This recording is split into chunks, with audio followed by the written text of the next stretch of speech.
Hi guys, আসসালামু আলাইকুম। It's me Mushfika. আমি আজকে আপনাদেরকে দেখাবো আমি কিভাবে আমার মর্নিং স্কিন কেয়ার করি। তো দেরি না করে শুরু করা যাক। প্রথমে আমি পানির মধ্যে কিছু আইস কিউব নিয়ে আমার ফেসটাকে ডিপ করি মিনিমাম 20 থেকে 25 সেকেন্ড পর্যন্ত। আইস কিউবগুলো গলে না যাওয়া পর্যন্ত আমি আমার ফেসটাকে ডিপ করতে থাকি। অ্যান্ড এটা ফেসের জন্য আমার অনেক ভালোই মনে হয়েছে। এখন আমি ইউজ করব ফেস ওয়াশ, অ্যান্ড এটার নাম ছিল Mamaearth rice face wash with rice water and niacinamide for glass skin. আমার পার্সোনালি এটা অনেক ভালো লেগেছে, কারণ ফেস ওয়াশ দিয়ে মুখ ধোয়ার পর অনেক বেশি স্মুথ লাগে আমার ফেসটা। অ্যান্ড এরপর আমি ইউজ করবো একটা ফেস মাস্ক।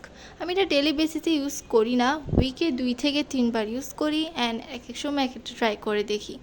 এখন আমি লাগাচ্ছিলাম হানি ময়শ্চারাইজিং মাস্ক। অন্যান্য সব মাস্ক থেকে আমার থেকে হানিরটাই বেশি ভালো লেগেছে।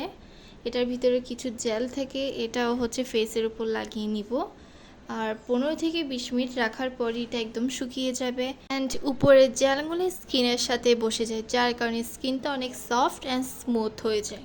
মুখ ধুয়ে ফেলার পর টিস্যু পেপার দিয়ে এভাবে আস্তে আস্তে ফেসটাকে মুছে ফেলবো, অ্যান্ড এরপর ইউজ করবো একটা ময়শ্চারাইজার, অ্যান্ড এটার নাম ছিল Mamaearth oil free face moisturizer with apple cider vinegar.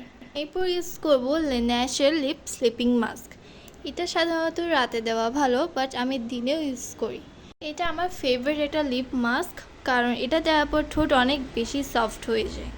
মাশাআল্লাহ, এখানে আমার স্কিন অনেক বেশি গ্লো করছে, হয়তো ক্যামেরাতে ভালো মতো বোঝা যাচ্ছে না। অ্যান্ড আশা করি ভিডিওটি ভালো লাগবে। আল্লাহ হাফেজ।